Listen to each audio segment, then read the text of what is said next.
Kalau makan itu bang, saya sempat mulung banget sama teman saya kan, sedih kali.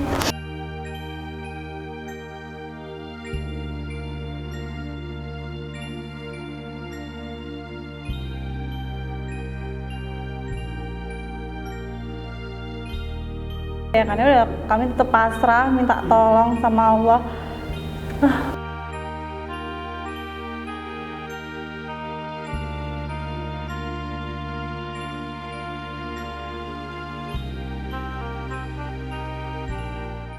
Halo, saya Gilang. Saya di sini karyawan dari 9 Bako, staf Kuala Simpang yang terkena dampak bencana di Aceh. Ardo Pradana, saya selaku SPP di Kuala Simpang, yaitu perusahaan 9 Bako. Saya Rindi, saya admin toko 9 Bako di cabang Kuala Simpang. Saya Eka Ujianto, saya dari cabang Kuala Simpang bekerja di 9 Bako sebagai staf pengantaran. Banjir terjadi itu di tanggal 25, itu malam. Kita masih sama teman tuh masih kayak makan lah gitu, masih bercanda-bercanda. Air itu naiknya cepet,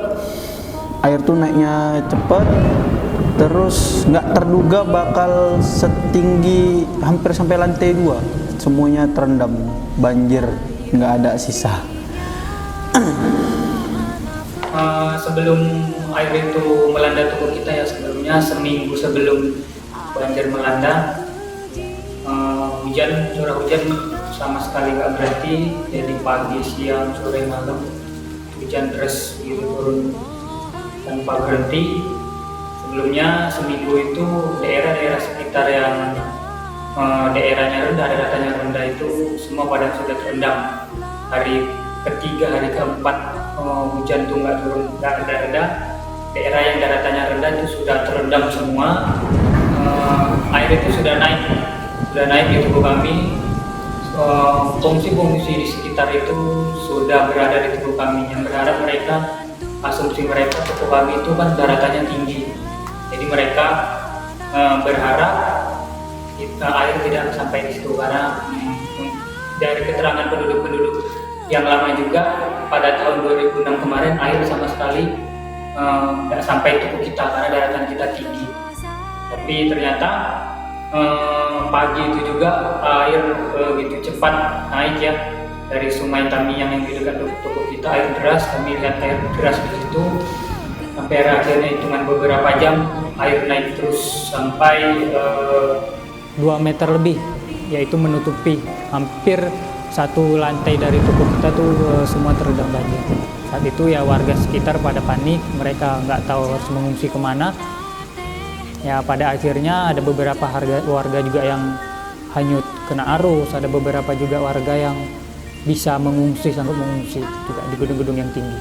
Mulai banjir itu sekitar jam-jam setengah 11 tuh kan hujan deras.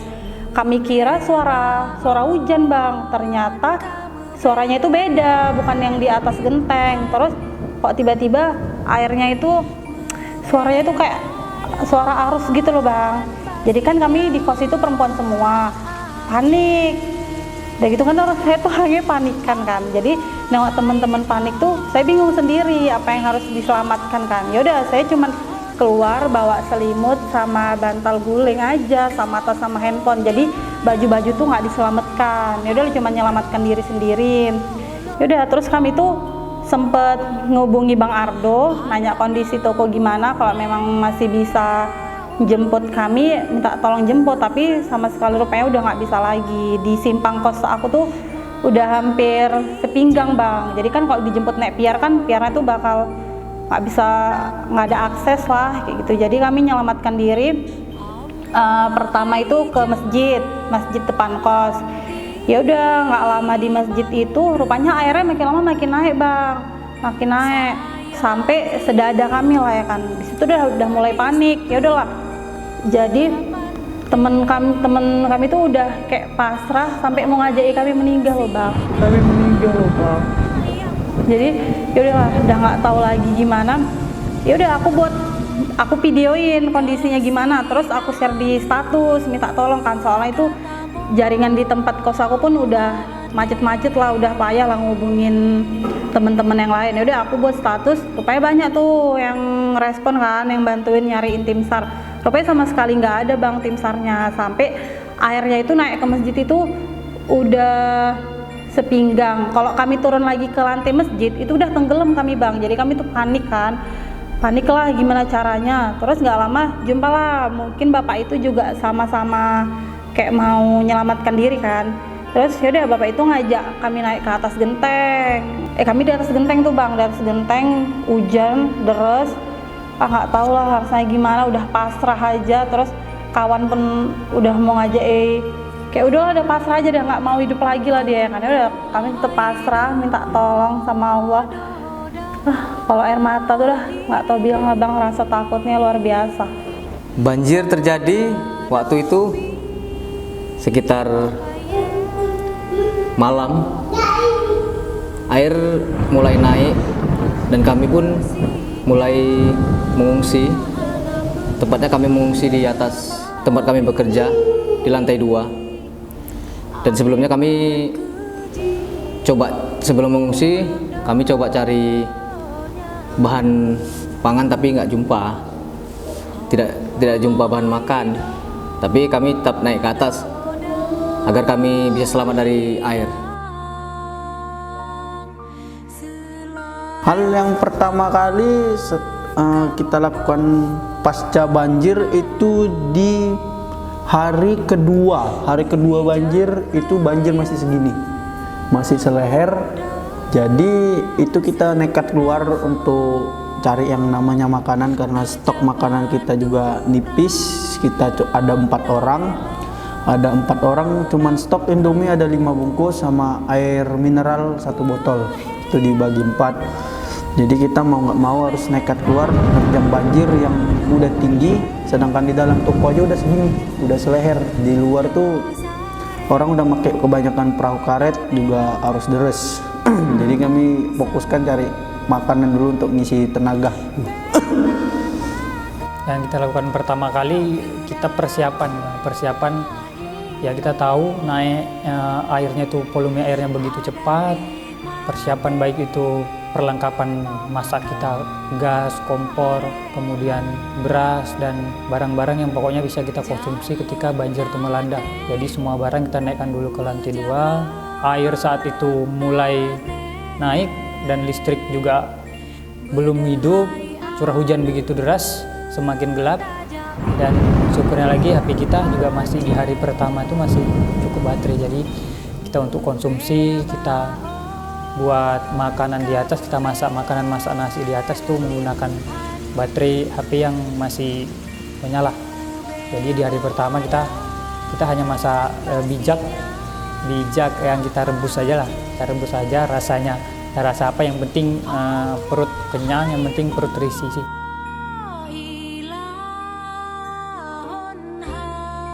Hal yang paling diingat peristiwa terjadi itu kita nyaksikan sendiri dari lantai 2 ataupun lantai 4 itu ada rumah hanyut ya, ada juga hewan-hewan yang hanyut, ada juga orang yang hanyut. Terus semua warga Aceh Tamiang Kuala Simpang itu kesana kemarin untuk cari makanan karena bantuan dari pemerintah memang sama sekali nggak ada. Jadi semuanya melakukan penjarahan di mana-mana demi bisa makan. Dan memang bantuan memang nggak ada selama 1 minggu atau 9 hari saya di sana tuh, memang sama sekali nggak ada bantuan. Yang paling diingat pas peristiwa terjadi, karena ini first time pengalaman menyaksikan rupanya gitu dahsyatnya banjir bandang yang cukup besar melanda. Pengalamannya yang kita dapatkan yaitu gimana kita bisa survive, bisa bertahan hidup di tengah masyarakat yang di luaran ada yang minta tolong, di luaran sana air yang begitu deras, yang hanya terdengar hanya arus air. Jadi pengalaman yang paling berharga yang bisa didapat itu dari situ ialah gimana kita mampu survive-nya itu Bang, mampu bertahan hidup di saat kita situasi begitu banjir yang melanda, kemudian kita harus bisa berpikir berapa langkah ke depan apa yang kita lakukan, karena kita tahu ini akan terjadi seperti apa, jadi kita harus mempersiapkannya. Hal yang diingat banjir di hari kedua sih Bang, itu udah kayak sedih, di sana nggak punya keluarga, mau minta tolong pun jauh kan, nggak ada siapa-siapa lah Bang, cuman hidup sama temen yang baru kenal gitu aja. Ya udah cari makan sendiri, terus numpang-numpang di tempat orang kayak gitu. Yang dirasakan khawatir, panik, sedih, terus pasrah. Karena airnya cepet banget naiknya Bang. Arusnya tuh luar biasa kalau di kos kami. Soalnya di hari kedua itu aja kosnya itu udah hampir tenggelam Bang. Sengnya udah nggak nampak lagi. Kan kami udah ditolongin kan sama warga, nggak tahu lah itu di mana. Terus ya udah banyak lihat orang pada minta tolong di malam hari. Terus besoknya jumpa mayat, jumpa anak bayi dibungkus plastik. Sedih lah Bang. Hal yang diingat, banjir saat itu luar biasa. Air naik begitu kencang sehingga kami nggak tahu lagi harus berkata apa, karena Kuala Simpang hancur. Saat ini pun kondisinya mengerikan, dan tragedi ini bisa dibilang tsunami kedua di Aceh. Sebelumnya ada terjadi banjir 2006, tapi nggak separah ini. Oh, ada satu hari pasca masih satu hari banjir, air masih naik tinggi-tingginya. Kita nih berempat makan malam nih, posisi sudah malam, kita makan berempat.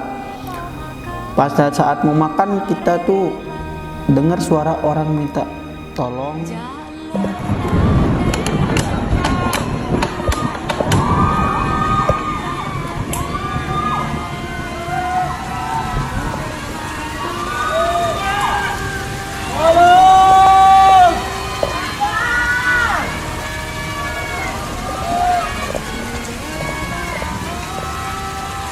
Setiap malam itu memang benar-benar mencekam.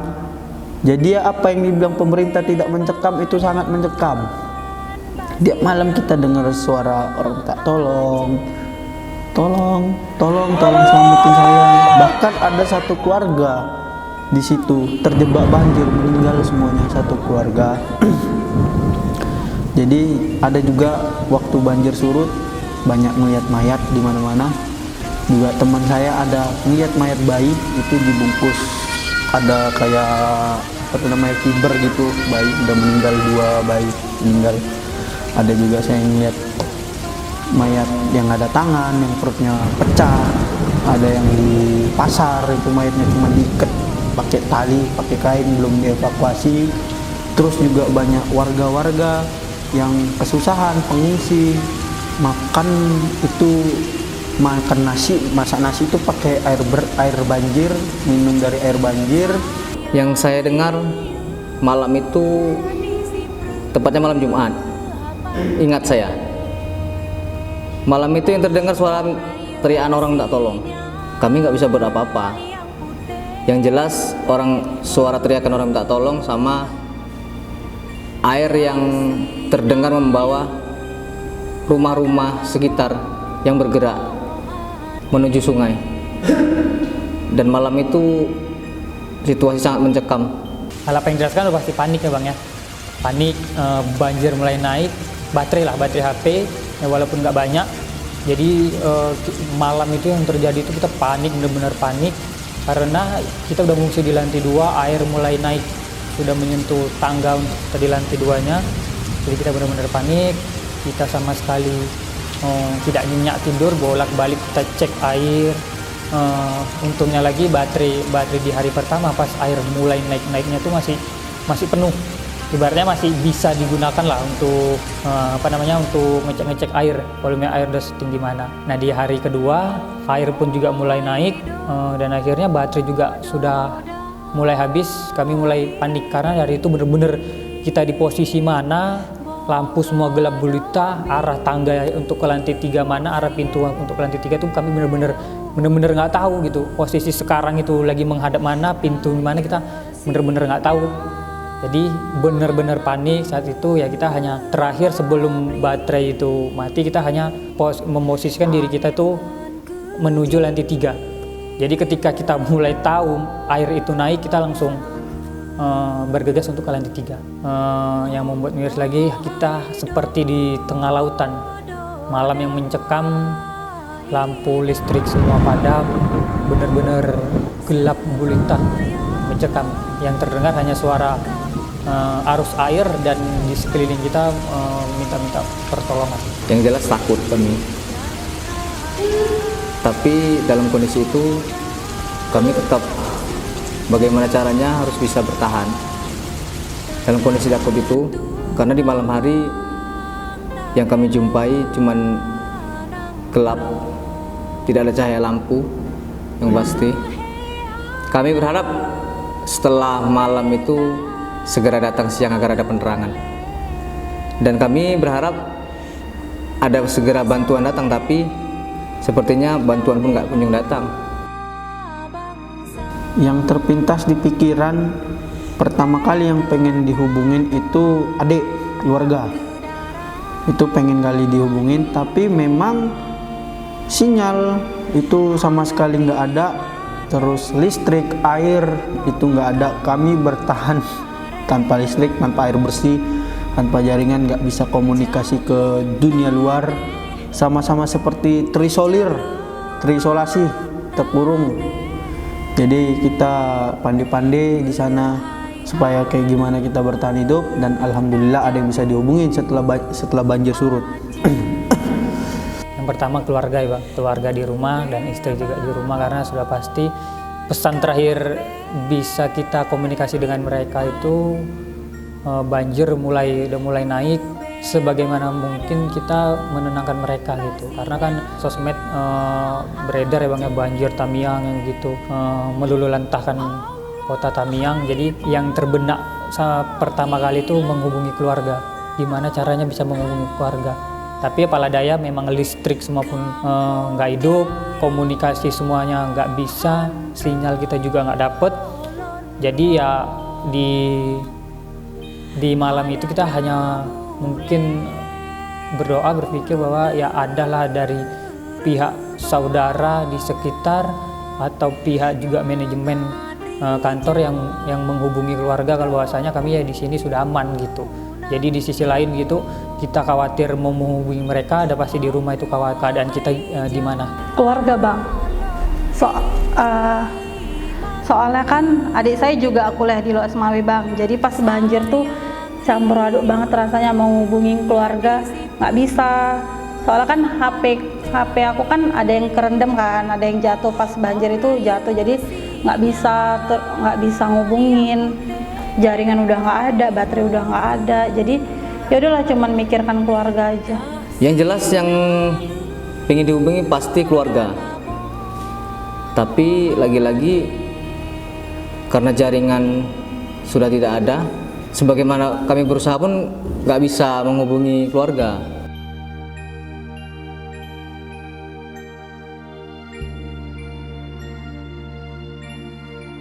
Setelah air surut, penjarahan di mana-mana. Semua toko bahan makanan, pakaian, elektronik, apapun itu semua berbentuk toko sembako dibuka semuanya. Dibongkar paksa demi semuanya bisa makan. Ada keluarga yang belum makan, bahkan semuanya belum makan. Termasuk saya. Saya juga ikut, itu pun karena terpaksa ikut. Harus ikut menjarah demi bisa makan, kesana kemari saya nyari makan, dan teman-teman saya juga ikut menjarah dengan sangat terpaksa. Untuk toko, minimarket ataupun yang sudah saya jarah, saya mohon maaf sebesar-besarnya karena memang saya sangat terpaksa harus menjarah itu, harus ngambil makanan, tapi saya lebih fokus ke makanan karena kami kelaparan, kami juga kekurangan bahan makanan, teman-teman saya juga harus makan, saya juga harus makan. Tapi pun saya menjaga nggak untuk saya diri sendiri, untuk yang lain yang bisa saya bantu. Kepada toko-toko, minimarket ataupun swalayan yang saya masukin, saya memohon maaf sebesar-besarnya. Saya melakukannya karena terpaksa, terdesak, nggak tahu harus berbuat apa karena bantuan sama sekali tidak ada dari pemerintah. Kita toko juga dijarah, kita juga menjual beras ya. Kita dijarah, itu posisi saya sedang di luar. Saya di luar, itu saya keluar pagi sekitar jam 8 atau jam 9 pagi itu saya keluar. Saya tuh mencari makanan karena sisa tinggal berdua dengan teman, karena teman kita 2 orang sudah pulang ke rumah keluarganya dengan jalan kaki. Itu kita tinggal berdua, saya di luar nyari makanan, nyari minuman. Memang sama sekali nggak ada makanan dan minuman. Nah, terjadi penjarahan itu sekitar jam 3 sore. Itu saya sedang ada di toko grosir sekitaran toko juga. Saya nyari makan dan saya nyari minuman. Ternyata ada yang kenal saya di situ. Dia bilang, bilang itu toko kamu mau dijarah sama orang-orang, udah banyak yang ngantri. Saya lari dari toko yang saya datengin, saya lari ke toko saya.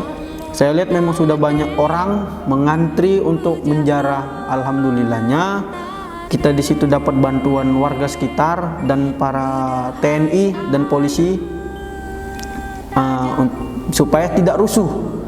Tapi balik lagi, keadaan memang sudah chaos, tidak kondusif, memang sudah rusuh semuanya, tidak sabar orang ingin makan. Yang beras yang dijarah pun sudah beras-beras busuk yang sudah berjamur, sudah bau tape dan ragi, sudah bercampur dengan air, lumpur dan oli-oli bengkel sekitaran di situ. Memang sudah bau busuk, tapi tetap diambil karena mereka sudah tidak makan berhari-hari.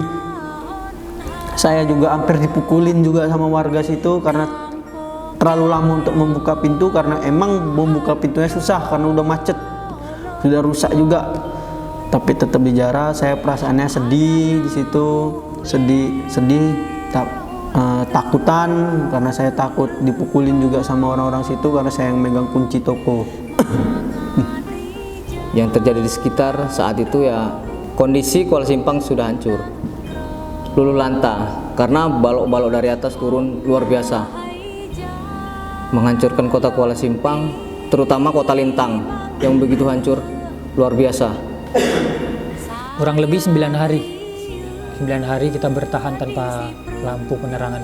Bisa survive itu ya itu tadi seperti awal yang kita bilang, kita bertahan hidup, apapun yang penting kita makan lah, yang penting perut itu kenyang. Apapun, walaupun makanan-makanan yang yang tidak ada rasanya. Di saat situasi seperti itu juga ada beberapa warga juga yang paham dengan kondisi seperti itu. Jadi ada beberapa warga yang dapat makanan, beberapa warga yang punya makanan, itu ya saling berbagi. Yang penting di hari itu ibaratnya ada nampak orang yang kelaparan dan nampak orang yang membutuhkan makanan dan membutuhkan minuman, itu saling berbagi. Saya bertahan di tempat kejebak banjir itu kurang lebih 9 hari. Saya terjebak 9 hari tanpa listrik, tanpa bantuan, tanpa air bersih pun tidak ada sama sekali. Selama 9 hari itu sangat mencekam. Saya ketakutan, saya pikir ini udah kiamat. Ternyata saya masih diberi keselamatan dan kesempatan hidup sampai sekarang. Saya survive selama 9 hari itu. Saya minum air banjir, itu terpaksa karena memang udah gak ada air bersih sama sekali. Saya juga makan ikan busuk. Semua warga Tamiang pasti tahu, tepatnya di Kuala Simpang kita makan ikan busuk. Itu ada di jembatan, mobil ikan kita buka, terpaksa. Terus kita makan mie instan, itu kita makan mentah-mentah tanpa air. Karena kita nggak ada gas, kita makan mentah-mentah. Terus kita berbagi juga roti yang kita dapat dari warga ataupun dari sekitarnya. Kita benar-benar survive lah di sana.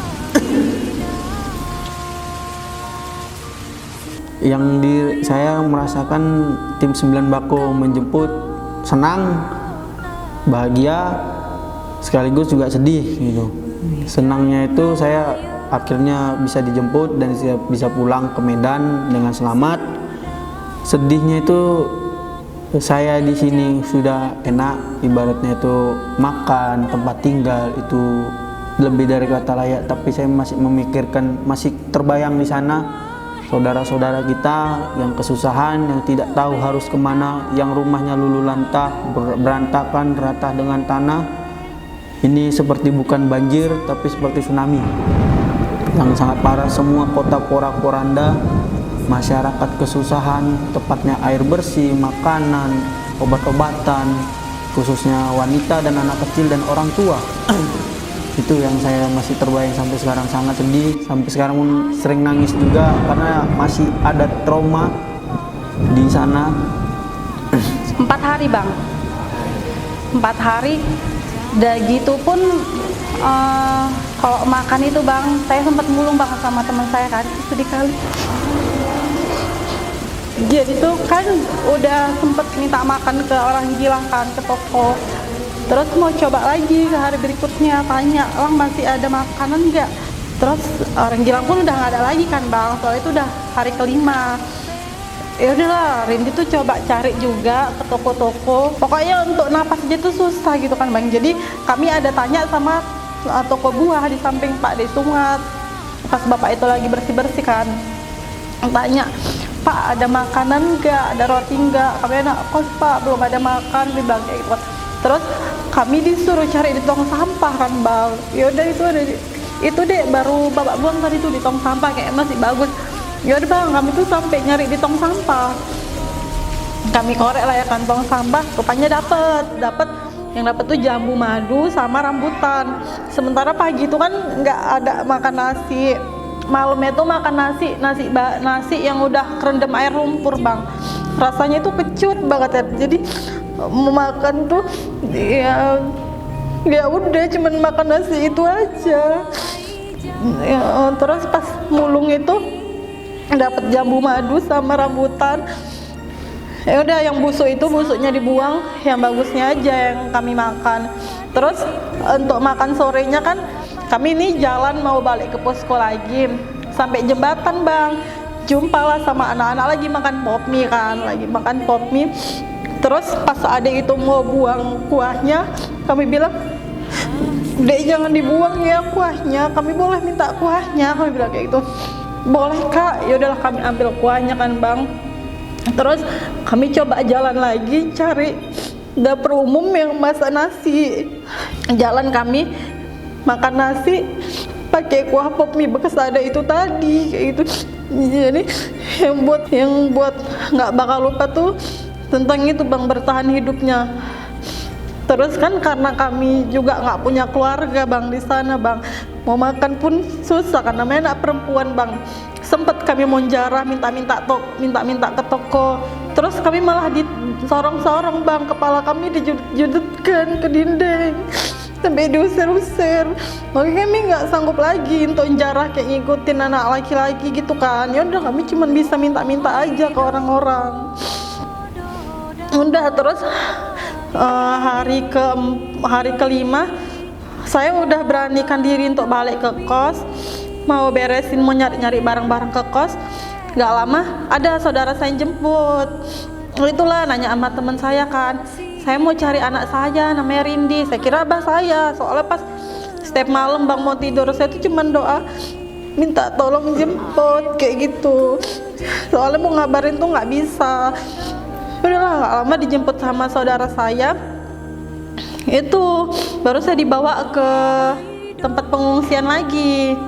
Tempat pengungsian itulah baru bisa dapat makan nasi yang bener-bener nasi sama lauk. Itu cuma 1 hari bang, karena saya tahu saudara saya penumpang. Jadi saya kan di situ tuh rame banget kan bang. Jadi ngerasa kayak takut ini ngerepotin ibu itu gitu kan. Yaudah, jadi saya cari teman saya yang satu kampung, rumahnya di Stabat. Itulah kami cari lagi makan ke posko, ke dapur umum kayak gitu bang. Terus hari ke-8 kalau nggak salah, rupanya orang tua saya jemput bang dari kampung kan. Saya nggak tahu kalau orang tua saya jemput. dia sampai minjem kereta orang kan bang untuk jemput saya ke sana. Terus rupanya dia juga ada kendala pas sampai Sungai Liput, keretanya mogok, kena air, nggak bisa hidup lagi. Jadi dia dorong kereta bang dari Sungai Liput tuh sampai Kuala Simpang, kan jauh kan bang, orang tua dorong kereta mau jemput anaknya kayak gitu. Terus jumpanya pun tengah malam bang, padahal bapak saya itu kan sampai Kuala Simpang tuh sore, terus dia bisa ngubungi orang rumah, jadi dia ngabari kakak saya duluan, bahwasanya katanya udah jumpa saya, padahal sama sekali belum jumpa itu tengah malam, biar untuk nyemangati kakak saya lah, biar kakak saya itu tahu kalau saya itu baik-baik di sana, padahal sama sekali belum jumpa. Jumpanya itu tetangga posko ada nelpon keluarganya, jadi saya beranikan diri lah untuk minjem handphonenya kan bang. Terus saya itu sebelum banjir nggak bisa ngubungin, saya itu cuman nyatet nomor telepon kakak saya pas HP-nya tuh masih hidup. Jadi mau kemana pun nanti, walaupun HP saya nggak bisa hidup lagi, mau minjem HP orang untuk ngubungin keluarga. Rupanya catatannya itu alhamdulillah nggak basah dan nggak hilang kan. Yaudah saya coba minjem HP tetangga tadi, nelpon kakak saya, terus yaudahlah kakak bilang, kok di mana itu abah udah sampai Kuala Simpang. Saya kaget kan bang, saya juga belum jumpa abah saya, itulah langsung saya minta nomor abah saya, langsung telepon rupanya abah tuh udah di Kedai Besi deket rumah sakit, kan jauh tuh bang dari tempat saya ngungsi, mau jemput abah saya jauh kan. Posisi Kuala Simpang itu kan udah gelap, mati total, lumpurnya dalam, kalau jalan malam pun nggak punya senter bang, HP udah nggak bisa hidup lagi kan. Jadi adalah kereta bang, kereta orang mau minjem, terus dibilang sama bang itu karena minyak kan di sana susah, mau kemana kak ditanyanya, saya jelasin lah saya mau kesini, minyak susah kak, kata dia kayak gitu kan. Emang kakak mau kemana? Mau ke ini bang, Kedai Besi, 30.000 ya kak, kata dia untuk nyewa keretanya tadi. Iya bang nggak apa-apa. Ya udahlah pas saya mau jemput itulah bayar kereta dulu kan, nyewa kereta abang itu, baru jemput abah saya. Itu susah lah bang, nyari abah saya aja kayak harus jerit-jerit dulu baru ketemu. Soalnya kan gelap bang, gelap di sana nggak ada pencahayaan. Ya udah itu besoknya baru kami pulang ke rumah. Kami di sana, saya sendiri tepatnya 5 hari. Dan pada hari Minggu saya mencoba turun, kondisi sudah air surut. Saya turun bersama teman saya dan saya memang harus pulang pada saat itu karena saya udah berpikiran keluarga saya itu gimana di rumah. Saya terpikir anak saya, keluarga saya. Jadi memang harus pulang saat itu kan. Walaupun melewati hutan-hutan pada saat itu, tapi memang harus hari itu memang kami nekat. Walaupun jalan kaki kami harus pulang ke rumah. Ya kami coba bangkit karena teman-teman yang lain juga memang harus semangat kan. Kita nggak berhenti di sini. Banjir ini pasti berlalu. Jadi kami saling menguatkan satu sama yang lain. Walaupun bahan makanan sudah menipis, air minum, air bersih sudah habis, tapi kami tetap harus kuat. Pengalaman yang nggak pernah terlupakan selama terisolasi 9 hari itu, bersama teman-teman kami survive 9 hari dengan keadaan yang sangat-sangat terbatas, keadaan yang sangat-sangat terpuruk dan juga buruk juga, sangat mencekam. Kami bekerja sama untuk survive dari bahan makanan, bertahan hidup, keyakinan untuk bertahan hidup karena kita punya keluarga. Semoga ini cepat membaik. Saya berdoa terus untuk saudara-saudara kita yang tertimpa musibah dan bencana, dan untuk keluarga-keluarga saudara kita yang ditinggalkan, semoga diberikan ketabahan, kelapangan dada, dan keikhlasan. Saya betul juga berduka yang mendalam untuk saudara-saudara kita yang di sana. Semoga cepat membaik Indonesiaku, terutama Aceh, Sumatera Utara, Sibolga, Tapanuli, dan Sumatera Barat Padang. Pengalaman yang paling tak terlupakan adalah kita belajar untuk survive, kita belajar untuk bertahan hidup, itu tadi pengalaman kita. Jadi yang bisa diambil juga, ternyata di saat situasi sulit ada beberapa juga warga, ada beberapa juga orang yang benar-benar punya hati nurani yang baik gitu. Jadi pengalaman yang bisa kita ambil, kita situasi sesulit apapun, di situasi mencekam apapun, ketika kita saling berpegangan, ketika kita saling kompak, ternyata itu bisa mempermudahkan kita, bisa memotivasi kita satu sama lain. Semoga Aceh Tamiang khususnya Kuala Simpang cepat pulih kotanya, cepat biar bisa beraktivitas kembali. Soalnya kan di sana ekonominya tuh benar-benar lumpuh kan bang. Banyak yang udah nggak bisa kerja lagi. Terus banyak toko-toko yang udah hancur. Tambah lagi banyak, bukan rumah aja sih yang hilang, kayak kampung tuh udah banyak yang hilang bang. Jadi kan kesian. Jadi udah 8 hari di sana pun kami nunggu bantuan bang, sama sekali kayak nggak ada bantuan apapun bang. Mau air bersih, sampai minum pun kami minum air lumpur loh bang. Kan kami ada jumpa roti tegenang. Ya udah makan roti tuh dicelupin pakai air lumpur bang, saking kayak nggak ada airnya lagi. Terus memang setiap hari saya selalu mantau toko kan bang, mantau teman-teman di toko, sampai kayak minta makan sama orang ini, sampai nanya orang ini udah makan apa belum. Soalnya kan kondisi toko tuh luar biasa bang, mau masuknya aja susah aksesnya. Kalau saya mau ke toko itu bang harus muter dari samping showroom Honda. Ya udah mijai gudang-gudang orang itu, ada kepijak kaca, besi. Gitu, sedih banget lah bang rasanya. Nyari bantuan pun nggak ada sama sekali. Pengalaman yang tak terlupakan, kami hari itu dua orang teman kami mencari bahan makanan, tapi yang jumpa cuman ikan yang sudah hampir busuk. Demi kami untuk bertahan hidup, jadi kami ya terpaksa memakannya. Malam itu kami bakar, dan ikan itu ya udah busuk, tapi kami tetap makan ikan itu. Ya demi kami nggak kelaparan di dalam pengungsian di gedung itu.